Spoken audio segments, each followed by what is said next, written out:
Good morning. കർത്താവിൻ്റെ നാമം വാഴ്ത്തപ്പെടുമാറാകട്ടെ. കർത്താവിൻ്റെ അപ്രൂവലിനെ കുറിച്ച് സംസാരിക്കുമ്പം കർത്താവിൻ്റെ അക്സെപ്റ്റൻസ് വളരെ സിമ്പിളാണ് കേട്ടോ. നമ്മൾ കർത്താവിൻ്റെ കൂടെ ക്രൂശിക്കപ്പെട്ട കള്ളൻ്റെ കാര്യം നമ്മൾ കേട്ടു. ഒരു ഒരു ചടങ്ങുകളും ഇല്ലായിരുന്നു. വളരെ സിമ്പിളായിട്ട് മാനസാന്തരപ്പെട്ടു, കർത്താവിൽ വിശ്വസിച്ചു. നീ നിൻ്റെ കൂടെ പർദീസയിലായിരിക്കുന്നു പറഞ്ഞു. കർത്താവ് അക്സെപ്റ്റ് ചെയ്തു. പക്ഷേ റിവാർഡ്സ് കൊടുക്കുമ്പം ആ ഒരു കർത്താവിൻ്റെ അപ്രൂവൽ ഉണ്ടെന്ന് നമുക്ക് പറയാൻ പറ്റും. നല്ലവനും വിശ്വസനായ ദാസാന്ന് ആ കള്ളനെ കേൾക്കാൻ പറ്റുമോ? പറ്റത്തില്ല. പക്ഷെ അതേസമയം രക്ഷ കിട്ടിയോ? നിത്യജീവൻ കിട്ടി ഇല്ലേ?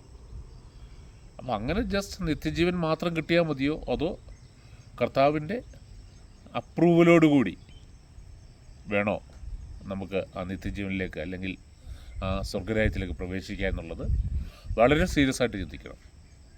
കാരണം പിന്നീട് നമ്മൾ അവിടെ നിന്നിട്ട് പിന്നൊരു അവസരമില്ല. വളരെ ഓർത്തോണം. അത് നമ്മൾ 1 കൊരിന്ത്യർ 11 വായിക്കുമ്പോൾ അവിടെ ഈ ലോർഡ്സ് ടേബിളിനെ കുറിച്ച് പറയുമ്പം ഒരു കാര്യം പറയുന്നുണ്ട്. നിങ്ങൾ തന്നെത്താൻ വിധിക്കുക, എന്നാൽ നിങ്ങൾ വിധിക്കപ്പെടത്തില്ല. എന്നിട്ട് പറയുന്നത് കർത്താവ് നമ്മളെ ന്യായം വിധിക്കുക, അല്ലെങ്കിൽ ഇപ്പം വിധിക്കുന്നത് പരിശുദ്ധാത്മാവിൻ്റെ സഹായത്തോടെ നമ്മൾ തന്നെത്താൻ വിധിക്കുമ്പോൾ കർത്താവ് നമ്മൾ ഡിസിപ്ലിൻ ചെയ്യും. അത് ലോകത്തോടൊപ്പം നമ്മൾ ന്യായവിധിയിൽ അകപ്പെടാതിരിക്കാനാണ്. എന്ന് പറഞ്ഞു കഴിഞ്ഞാൽ നമ്മൾ അവസാനം കർത്താവിൻ്റെ മുമ്പിൽ നിൽക്കുമ്പം നമ്മുടെ ജീവിതത്തിൽ ഇന്ന പോരായ്മകൾ ഉണ്ടായിരുന്നു അറിഞ്ഞിട്ട് ഒരു കാര്യമില്ല. അതിപ്പോഴേ അറിയണം. ഞാൻ കുറേ ആൾ മുമ്പ് ഞാൻ പറഞ്ഞിരുന്നു, ഒരു 4 വർഷം മുമ്പോ എന്നോട് പരിശുദ്ധാത്മ പറഞ്ഞു, നീ ഒരു ആത്മീയനെ അല്ല. അപ്പോൾ അത് കേട്ടപ്പം വലിയ വിഷമമായിരുന്നെങ്കിലും എനിക്കൊരു തിരിച്ചറിവായി, ഒരു റിയലൈസേഷനായി. അപ്പോൾ എൻ്റെ ട്രാക്ക് ഞാൻ മാറ്റി. അല്ലെങ്കിൽ എങ്ങനെ ആത്മീയനാകണം ആയെന്നല്ലേ പറയുന്നത്. പക്ഷേ പരിശുദ്ധാത്മനെ കുറിച്ച് അന്വേഷിക്കാൻ തുടങ്ങി. ഇപ്പോൾ ഈ ടിപ്സ് ഓഫ് ട്രൂത്ത് കേൾക്കുമ്പോൾ നിങ്ങൾക്ക് പിടികിട്ടും. ഈ ദിവസങ്ങളിൽ മുഴുവൻ പറയുന്നത് പരിശുദ്ധാത്മനെ കുറിച്ച് തന്നെ. നേരത്തെ അങ്ങനെ പറഞ്ഞിട്ടില്ല. നേരത്തെ പറഞ്ഞെങ്കിലും എങ്ങും തൊടാതെ എവിടെയും തൊടാതെ ചെറിയൊരു പോർഷൻ പറഞ്ഞിട്ട് പോകാൻ. അപ്പോൾ എന്തുകൊണ്ടാണ് അങ്ങനെ ഒരു മാറ്റം വന്നത്? കർത്താവ് എന്നെ ഡിസിപ്ലിൻ ചെയ്തു, അല്ലെ കർത്താവ് എന്നെ പരിശുദ്ധാത്മൻ്റെ സഹായത്തോടെ തന്നെത്താൻ ജഡ്ജ് എന്നെ സഹായിച്ചു. അപ്പോൾ അതിൻ്റെ ഗുണം എന്താ? എനിക്കിപ്പോഴേ പിടി കിട്ടി. അല്ലെങ്കിലോ കർത്താവിനെ ജഡ്ജ് ചെയ്തില്ലായിരുന്നെങ്കിലോ, അല്ല എന്നെ ഡിസിപ്ലിൻ ചെയ്തില്ലായിരുന്നെങ്കിലോ, ഞാൻ അവസാനം കർത്താവിൻ്റെ മുമ്പിൽ നിൽക്കും.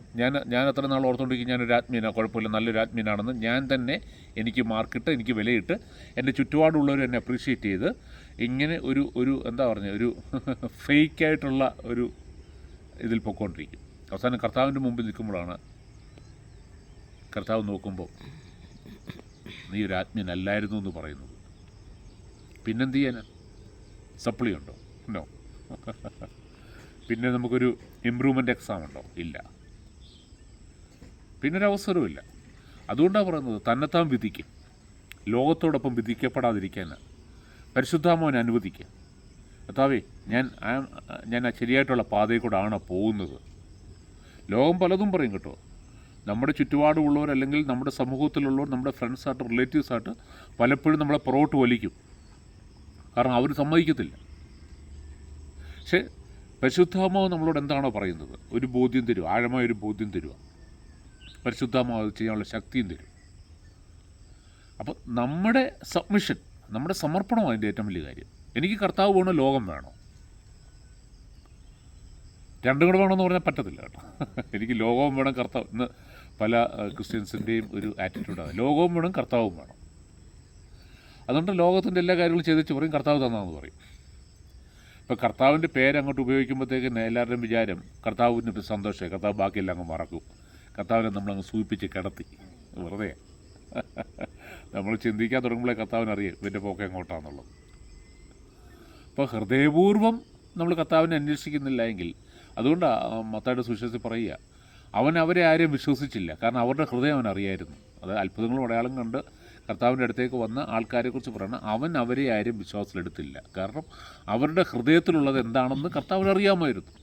എന്ന് പറയുന്നത് നമ്മുടെ ഹൃദയത്തിലുള്ളത് കർത്താവ് കാണുമ്പം നമ്മളൊന്ന് ചിന്തിക്കണം. കർത്താവ് നമ്മളെ സ്കാൻ ചെയ്ത് നമ്മുടെ ഹൃദയത്തെ പരിശോധിക്കുമ്പോൾ അങ്ങനെ കർത്താവിന് നമ്മളെ ഇമ്പ്രസ്ഡ് ആവുമോ, കർത്താവിന് നമ്മൾ പ്ലീസിങ് ആണോ, അതോ കർത്താവ് ഇവന് ചുമ്മാതെ ഈ ജാട കാണിക്കുന്നുള്ള പുറമേ ഉള്ളതേ ഉള്ളൂ, ഇവൻ്റെ ഹൃദയത്തിലുള്ള എന്താണെന്ന് എനിക്കറിയാം, അങ്ങനെ പറയൂ. വളരെ ശ്രദ്ധിക്കണം. നമ്മൾ ഒരു നെയിം സൈ ക്രിസ്ത്യനായിട്ട് പോയിട്ട് ഒരു കാര്യമില്ല കേട്ടോ. അതിലും നല്ലത് ലോകക്കാരനായിട്ട് തന്നെ പോകുന്നത്. അതുകൊണ്ട് വെളിപാട് പുസ്തകത്തിൽ കർത്താവ് പറയുന്നുണ്ട്, നീ ശീതവാനുമല്ല ഉഷ്ണവാനുമല്ല, നെയ്തർ ഹോട്ട് നോർ കോൾഡ്. മന്നോഷ്ണവാൻ എന്ന് പറഞ്ഞാൽ ചൂടുമില്ല തണുപ്പുമില്ല. ഒന്നുകിൽ നീ ശീതവാനാകണം, അല്ലെങ്കിൽ നീ ഉഷ്ണവാനാകണം. എന്ന് പറഞ്ഞാൽ ഒന്നുകിൽ നീ കർത്താവിന് വേണ്ടി എരിയുന്നവനാണ്, അല്ലെങ്കിൽ നീ കർത്താവിനെ അറിയുകയേ ചെയ്യില്ല. എന്നാന്ന് ചോദിച്ചു കഴിഞ്ഞാൽ അവന് പിന്നെയും ചാൻസ് എടുക്കുക. കർത്താവിനെ അറിയുകയേ ചെയ്യാത്തൊരു മനുഷ്യന് വീണ്ടും ചാൻസ് എടുക്കുക. അതേസമയം കർത്താവിനെ അറിഞ്ഞതിന് ശേഷം, അല്ലെ കർത്താവിനെ അറിയാമെന്ന് പറയുന്നു, ഒരു എരിവുമില്ല, പുളിയുമില്ല, അല്ലെ ചൂടുമില്ല, തണുപ്പുമില്ല, ചുമ്മാതെ ഇങ്ങനെ ഒരു എന്നാ പറഞ്ഞേ, ചത്തതിനൊത്ത് ഒക്കുമേ ജീവിച്ചിരിക്കലും എന്ന് പറഞ്ഞ പോലെ ഈ വെന്റിലേറ്ററിൽ കിടക്കുന്നൊരു അവസ്ഥയുണ്ടോ? ജീവനുണ്ടോ എന്ന് ചോദിച്ചാൽ ജീവനുണ്ട്. എന്നാൽ ആരോഗ്യമുണ്ടോ എന്ന് ചോദിച്ചു കഴിഞ്ഞാലോ ആരോഗ്യമില്ല. അങ്ങനെയാകില്ല ക്രിസ്ത്യൻ ലൈഫ്. കർത്താവിന് ഇഷ്ടമല്ല കേട്ടോ. കർത്താവ് പറഞ്ഞാൽ എൻ്റെ വായിൽ നിന്ന് അതിനെ തുപ്പിക്കളയുമെന്നാണ് പറയുന്നത്. അപ്പോൾ അങ്ങനെയൊക്കെ ഒരു അവസ്ഥകളുണ്ട്, നമ്മൾ തിരിച്ചറിയണം. നമ്മൾ പലപ്പോഴും ഭയങ്കര തൃപ്തരാ, സ്വയതൃപ്തരാ. എന്താ നമ്മുടെ പ്രവൃത്തിയുടെ അടിസ്ഥാനം? എന്താ നമ്മുടെ പ്രവൃത്തി?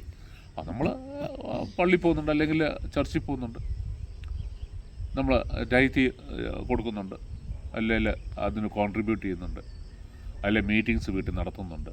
ഇതൊക്കെ നമ്മൾ ചെയ്യുന്നുണ്ട്. പക്ഷെ അതുകൊണ്ട് നമ്മൾ തൃപ്തരാകില്ല. അതുകൊണ്ട് കർത്താവ് തൃപ്തനാകത്തില്ല കേട്ടോ. കർത്താവിൻ്റെ ഏറ്റവും വലിയ ആഗ്രഹം എന്ന് പറയുമോ, നമ്മളെ ഓരോരുത്തരെയും, പിതാവിൻ്റെ ഏറ്റവും വലിയ ആഗ്രഹം നമ്മളെ ഓരോരുത്തരെയും തൻ്റെ പുത്രനായ യേശു ക്രിസ്തുവിനോട് അനുരൂപരാക്കുക, to be transformed into the likeness of Jesus. അതിനാ പരിശുദ്ധാത്മാവിനെ തന്നിട്ട്. പരിശുദ്ധാത്മാവിനെ തന്നേക്കുന്ന ഏറ്റവും വലിയ ഉദ്ദേശം നമ്മളെ വഴി നടത്താൻ. അതല്ലേ പറഞ്ഞു, those who are led by the spirit of God are the children of God. അപ്പോൾ പരിശുദ്ധാത്മാവ് നമുക്ക് തന്നിരിക്കുന്നത് നമ്മളെ നടത്താൻ, കർത്താവിൻ്റെ തൻ്റെ വഴിയെ നടത്താൻ, നന്നാക്കാൻ. അപ്പോൾ പരിശുദ്ധാത്മാവിനെ ഏൽപ്പിച്ചു കൊടുക്കുക. അങ്ങനെ ഏൽപ്പിച്ചു കൊടുക്കുമ്പോഴാണ് കർത്താവ് നമ്മളെക്കുറിച്ച് അപ്രൂവ് ചെയ്യുന്നത്. അല്ലെങ്കിൽ ആക്സെപ്റ്റ് ചെയ്തെന്ന് നമുക്ക് പറയാം. ചിലപ്പോൾ നമ്മൾ സ്വർഗ്ഗത്തിലങ്ങ് പോകും, അല്ലെങ്കിൽ നിത്യജീവൻ നമുക്ക് കിട്ടും, അത് മതിയും. ആ മിനിമം കാര്യങ്ങൾ മതിയെങ്കിൽ അങ്ങനെ. ഈ ദിവസത്തിൽ കർത്താവ് ഇതിനെക്കുറിച്ച് വളരെ ഡീപ്പായിട്ടുള്ള ഒരു റെവലേഷൻ തരട്ടെ. പ്രാർത്ഥിക്കും പരിശുദ്ധാത്മാവോട്. പരിശുദ്ധാത്മാവേ, എന്നെക്കുറിച്ചുള്ള അങ്ങയുടെ ഹിതം എന്താണെന്ന് തിരിച്ചറിയാൻ സഹായിക്കണം. സഹായിച്ചാൽ മാത്രം പോലെ അതിലേക്ക് വരുവാനുള്ള ശക്തിയും എനിക്ക് തരണം. കർത്താവ് അനുഗ്രഹിക്കട്ടെ.